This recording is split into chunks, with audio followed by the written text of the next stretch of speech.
બાબતમાં, વર્તન બાબતમાં, વિચારો બાબતમાં ત્રણેયની એકતા, વિચાર, વર્તન ને વાણી, એ ત્રણેયની એકતા દરેક ગુરુમાં મળી છે.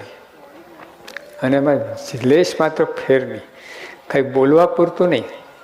ઘણી વાર તો કહેવું પડતું હોય છે, કોઈને પોતાના સ્થાનમાં મૂકવા પડે, લાયક હોય કે ના હોય, પણ એ જગ્યા પૂરવી પડે. જતાં આપણા દેશમાં પ્રાઇમ મિનિસ્ટર હોય, અહીંયા પ્રેસિડેન્ટ હોય, એ બધા હોય છે, બીજા હોય બધા સત્તાવાળા. હવે એની લાયકાત હોય કે ના, પછી જગ્યા પૂરી પડે છે. તો અહીંયા જગ્યા પૂરી નથી, પ્રમુખ સ્વામીએ જગ્યા પૂરી નથી. અહીંયા કોઈ ટકે જ નહીં શકે. આ ગાદી એવી છે ને કે એમાં જ્યાં સુધી પૂરેપૂરું વર્તન ના હોય ત્યાં સુધી કામમાં ના આવે.